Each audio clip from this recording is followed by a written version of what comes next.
In Jesus' name, amen. So I brought the Bible and really don't need the scripture at the moment. On today, I just have to point out a couple of things. Oh boy, here goes the crying. My God. Okay, so a couple of things have been brought to my attention. And I'm going to have to do this as quickly as I possibly can. So in rehearsing for this play, a couple of things happened. Number one, I've discovered that the human throat is capable of things beyond our wildest imaginations. Because I've had to yell at these children like never before. It has gotten to a point. Now, I need you to understand that there is not a single person sitting in this room right now who has not wanted to give up. Not a single person. Even Jamerson, in his simplicity. Even Ashton. Ashton's wanted to give up. He's holding that pacifier. He's like, I don't want this anymore. Boop, done. Gave it up. We're done. Mom, go get that. I want it back. Right? And so there's this whole, everybody has been tempted to give up. What I want to celebrate on today is these young people. Because they are amazing. You know, sometimes you on a good day, you give out compliments to people just because you feeling good, right? But on them days when you ain't feeling, compliments are hard to come by, right? And I have seen an amazing group of young people. Yes. I want to do something, since with the miracle of modern technology, I want to read something to you. I know this is not how it's supposed to be, but y'all know. The Urban Hope Refuge Church. All right, so I want to read something for you. Let's just get to this guy.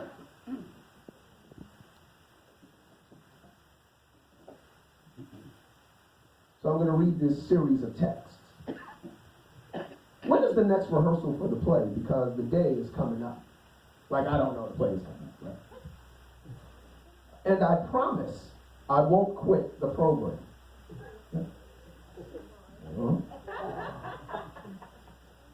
Next text. How would I know when the next program is? Next text. I'm going to walk to Sunday school. Next text. Can't make it to rehearsal. Sick and lost my voice. I won't read what I responded in comment. Just keep on scrolling. I gotta throw this one in just for comic relief. Is there gonna be food? Totally unrelated to where I'm going, but I just had to put that one in there. And there was another one that I wanted to get to. But anyway, I wanted to read those because this young lady, right, who everybody knows by now, right? You already know who it is just one example of what is happening in this church. People who ordinarily would be something completely different. God is awakening something in them. That's right. This was the first Sunday, at least that I know of, correct me if I'm wrong, that Jocelyn was ever in Sunday school. Right. Now, y'all might think that ain't no big deal. To me, that is a huge deal. That is a deal breaker, because it tells me that people are coming alive. That's right. People are waking up to some desire within them. You hear me tell the story about Shamari. Y'all gonna get tired. Y'all probably already tired. But she said, what? I ain't gonna do. Oratorical is not my thing. I had 2 conversations with her. Neither conversation was designed to get her to do the oratorical contest. Neither one. But when I showed her just how easy it was, she decided, hey, I'm going to do it. I wasn't even here for it. The only way I knew it happened was because I got that text where she defiantly and definitely tells me, I ain't never doing that again. Right? But she did it. And she discovered something else about herself. Now, the beauty of this is that there was a brief moment yesterday when we were rehearsing for what felt like 25 hours straight. Grueling hours. Right. Grueling. Where I thought to myself, I ain't never doing this again. It came to my mind as sure as my name is Brian. I said, in my mind, I said, I'm never doing this again. And as soon as it came to my mind, the next thought that came to my mind was, who do you think you're fooling? As soon as this thing is over, and everybody tells you, oh my God, that was so great, and the young people are laughing and cheering, and the first thing we're going to think is, when are we doing this again? So I've been through this before, and this is the key to what I'm trying to prove. Does anybody, well, no, I don't want to get ahead of myself. Caden, I want you to come up here for just a moment. Caden is I'm really proud of Caden.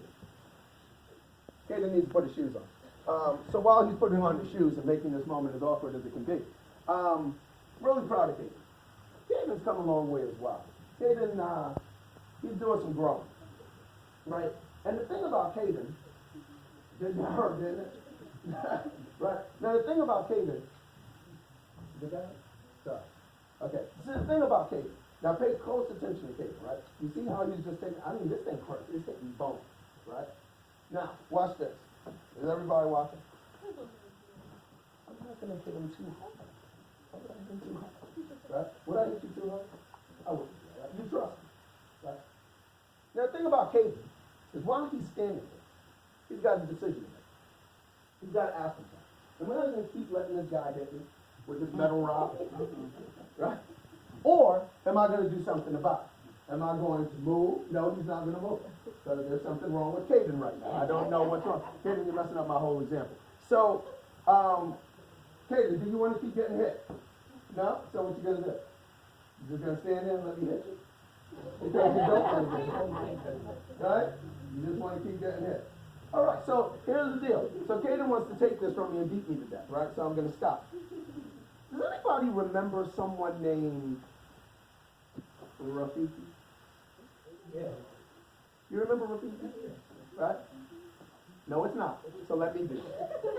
Right. Anybody remember him?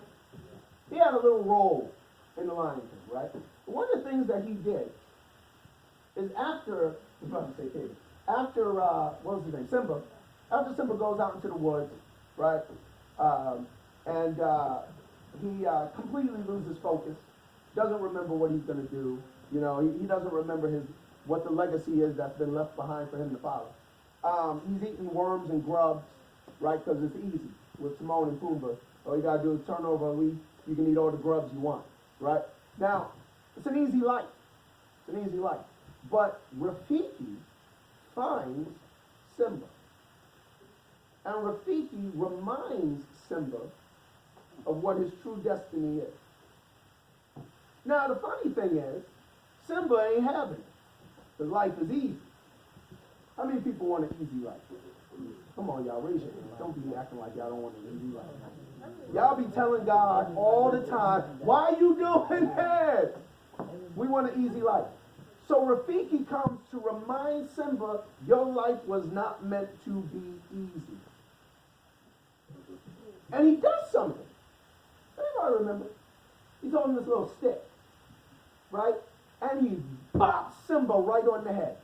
I mean, Simba's like, oh, man. What'd you do that for? And so Simba takes the stick and he swings it again. And Rafiki swings the stick again. Do you know what Simba does? He dodges it. And Rafiki says, you've already learned. You see, the question is, at the crossroads of your past and your future, have you learned? Have you learned? They have less of a past and perhaps more of a future, these young people. We have more of a past and maybe a little less of a future. Some of us are looking back over a longer stretch of time than we have before us in this present state. But this guy right here makes me proud because I didn't ask him to be in the play. Right.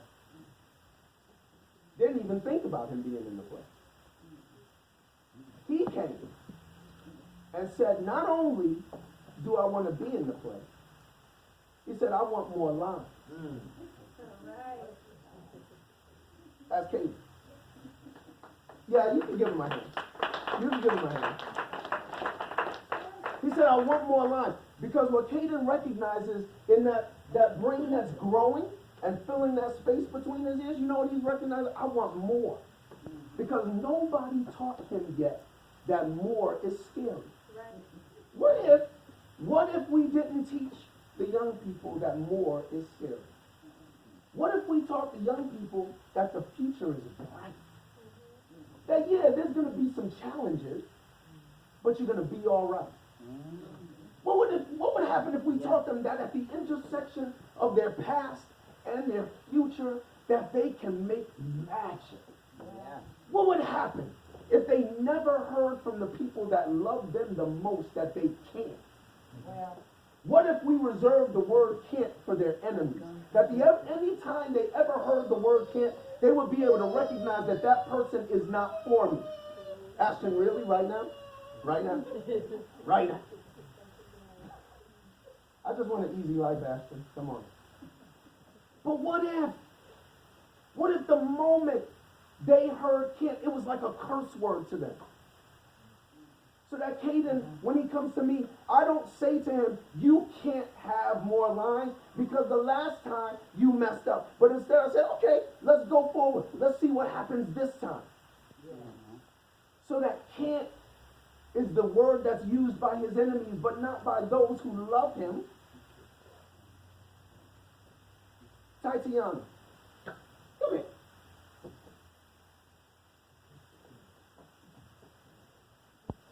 This is an amazing girl.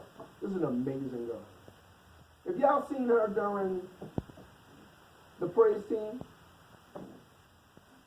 where does a girl get the courage to just come up and lead the song, take a whole Sunday? Where do you get that? Where does that come from? But nobody told her that someone her age can't carry a Sunday. No one taught her that she had a limitation. So she just goes with it. She just moves with it. And I have seen in these young people something amazing. Now, Tatiana, as a girl, she is emotionally older than Caleb. Even though she's 7 and he's 9. It's just a fact of life. Women mature. Yeah, females mature quicker than males. We already know that, right? So watch this. So I got this rod right here, right? And I like to hit people with this thing, right? So when I go and swing this at Tatiana, watch what Tatiana does. She's just going to stand there and mess up my whole... I'm done with this, okay? All right, so here's the point. I don't understand why everybody's trying to get hit by this rod. I don't get that. Now she's going to hit me in the back. You see this? Can't trust this one. Now, the idea is this. What I learned is, I don't remember why Dr. Johnson did this. I don't remember. But I remember she brought a bow to church. A bow. It's a man. This ain't normal behavior. I want y'all to know. Brought a bow and arrow. I don't even remember what the point was. But I remember taking a picture. I still have this picture. Saved. Just in case I need to blackmail her. And she's standing in the church, and she's shooting bows, man. Like, she got this thing set up. I don't remember why she did that, but I know that the Lord gave me this thought, that children, young people, right, all of us, you know who we are? We are arrows plucked from the quiver of God, shot from his bow. He always aims and never misses the bullseye. Do you know that? Do you know that he shot this girl from his bow? And if she follows his plan, right, no matter where it takes her, no matter how unlikely it seems, he is going to get her right to the bullseye. Because that's what he does. You two can have a seat. Shamari, come here. I know, you knew it was coming. Come here. I know, what am I doing, right? I don't know what I'm doing, people. You know why I don't know what I'm doing? Because I didn't make this story. I'm not the one who did this. I'm not the one who created this beautiful girl who says to me, when is Sunday school? I want to be there. I'm going to be there. I'm going to make it happen. And then tells me I'm going to walk there and comes late. Why do I point that out? You know why? Because just because you said you're going to do something doesn't mean the enemy is going to let you do it. Just because you made up in your mind that you're going to be on time doesn't mean the enemy ain't going to fight you. Doesn't mean life is not going to get in the way. But like Dr. Johnson says, she made it anyway. Because something is changing inside of her. She ain't even got the Holy Spirit yet. And something is changing inside of her. Something is happening that is going to create something. You can't sit down yet, Shamari. You better learn how to enjoy moments like this. Because the enemy is going to convince you, you know what, that you belong in the background. And he's going to tell you that nobody appreciates you because they're always going to bring up somebody that's prettier and taller and smarter and better and blah, blah, blah, blah, blah. But I need you to know, Shamari, that God has created you to be somebody impossibly great. Someone impeccably great. And you can't see it because you are how old? 12. You're 12 years old. You can't see it. But if you see it in her, you don't let her slack off. You don't let her slack off because she is going to be something amazing. You have heard me say all those times, she was coming here to Bible study. She was the only young person some nights in adult Bible study paying more attention than the adults. She was literally sitting there soaking it in. I knew then there is something different. I look out during certain parts of the service. I see certain people paying attention. Shamari, Camille, Tamaja. I see them paying attention to what's being said. Now their minds are trying to filter it and figure out because they're young, but they are paying attention. And I know right off the bat, Daddy's doing something different in them. And then there's other young people, they ain't paying attention right now, but the seeds are still being planted. And I'm telling you that if you think this ends with the young people, you're wrong. He's doing it in every single one of our lives. He's got Sister Byron breaking through whatever the heaven it is that's been holding her back all that time. He's got her breaking through and saying, I ain't going through that anymore. Sister Brown, he's got her breaking out, saying, I ain't doing this anymore. I'm not walking in circles. I'm not going to be like the Israelites, taking 40 years to take a 2-week journey. It's not going to be my life anymore. So when do we break out? When do we say it's enough? You can have your seat now, thank you. When do we say that it's enough? Because I'm not a mind reader, but I can tell you right now, Jocelyn is thinking, please don't call me up. So you ask yourself, where are we going? Look at us. There's probably less than 20 people in here, and we're about to change this community. And it's going to happen with young people just like this, because like Dr. Johnson said, Rosa Parks didn't wake up that morning and say, I'm going to change history. She didn't say today was going to be the day that I'm going to go to jail. She didn't say that. Amen. And you didn't say, I'm going to be the one that God chose to do something so amazing that even my family is going to turn their back on me. Amen. You didn't say that, but God didn't ask for your permission. He requires your participation. Amen. Amen. And now here we are. Here we are. We didn't ask to get here. We didn't know how we got here, but we're here. And what I saw yesterday as I'm screaming at the top of my lungs at these young people, please get it, because in 27 hours we have to perform this thing. I saw some amazing things. I saw heroes emerge. I saw someone like Gerard who came in, who missed I don't know how many rehearsals. If it was possible, I'd have ulcers right now, just from him alone. Where are you, Gerard? I'm feeling thick. Thick? You're feeling thick?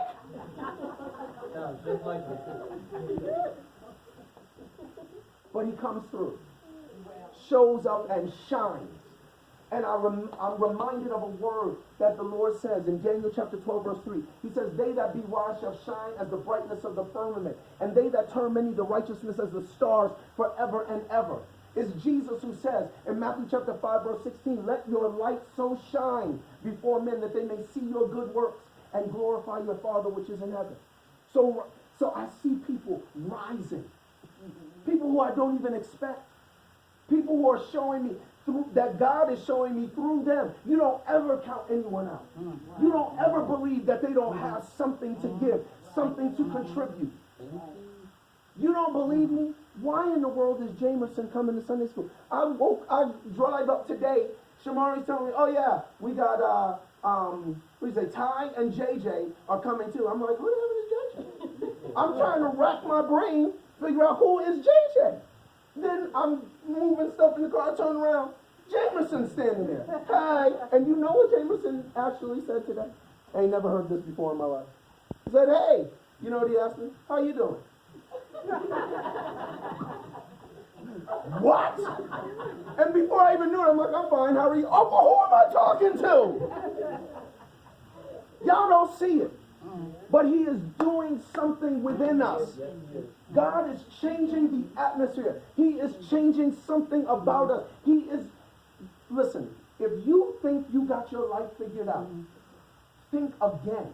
Because what God is going to do is take us, we who struggle with fear and insecurity and anxiety and all this pain, all of this stuff, the stuff that we think God would never, the type of people God would never use, you know, we are just the type of people that God will use. We're just the ones that he will use because we can't do it on our own. And you know what? As much as we've been trying to hide it, guess what? Everybody else can tell we can't make it on our own either. And so he's going to use us to do amazing things. I get it, Octavia. I'm over my time.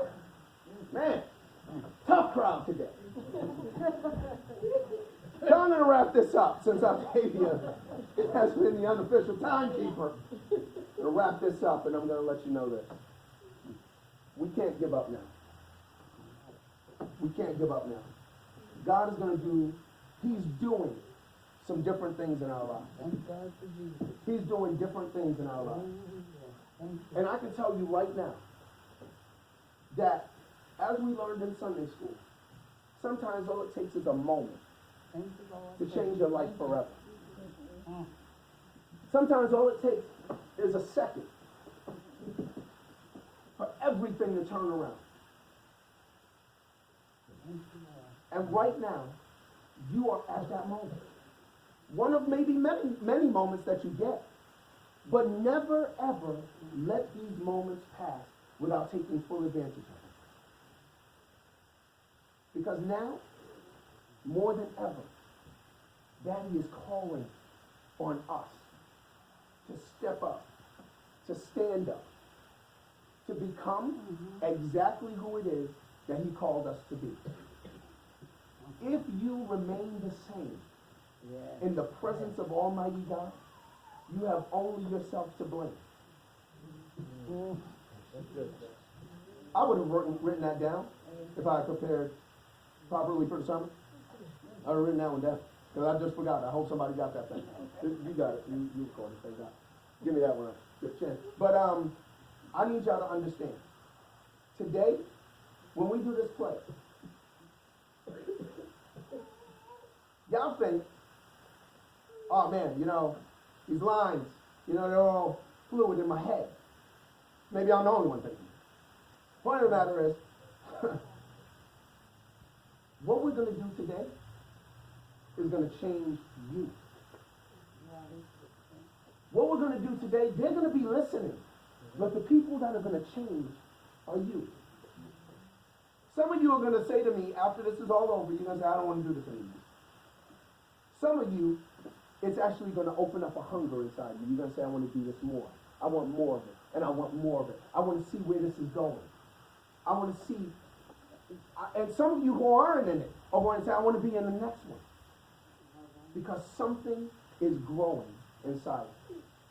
So today, if you have heard and felt the Lord inviting you to something greater, You feel him inviting you to something more. Then that's all the invitation you need. You don't have to hear music. You don't have to hear singing to know that Daddy is talking to you. Because right now, some of you are questioning yourselves, wondering what your next step is, wondering what does life hold for you. What you need to do is align yourself with the person who holds life. What you need to do is recognize that he's got something big. And when you come up today for prayer, don't come up just because everybody else came up. You can stay in your seat. Trust me, I don't get nothing off of having 15 people on the prayer line. That don't do nothing for me, right? The person that's coming up here to be changed is you. The person that's coming up to be rejuvenated and revived is you. Because Tanika Brown is not the only one who's saying, I don't want to walk in circles anymore. Some of y'all are in the 9th grade and you're noticing, wait a minute, this is starting to feel like the same old thing over and over again. And I don't want that. So if you're here today and you want God to turn you into something else, something greater, something more, I'm inviting you to come right now. If you're saying, God, you know what? I see the challenge. And you know, I know the challenge is too big for me. And I've been here before, and I jacked it up, and I ran away from it, and I don't want to run anymore. Is anybody tired of running? Anybody tired of running? Anybody tired of being afraid? Then come. Because what Jesus says is, come unto me, all ye that labor. All of you that are hard at work and heavy laden, bent under the burden. Says, I will give you rest.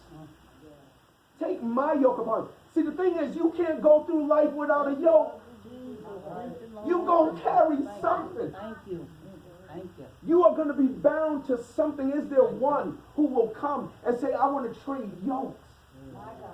Because he said, my yoke is easy. You see, his yoke was built for you. But the yoke that you are handling under the enemy, it wasn't meant for you. So who will come?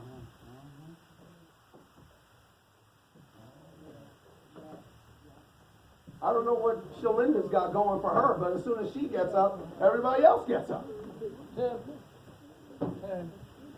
Come unto me, and I will give you rest. We're here today simply because we serve a God that doesn't give up on us. We serve a God who is amazing. And he loves us unconditionally. Today, not by magic, but by our participation, let's move into what God has for us.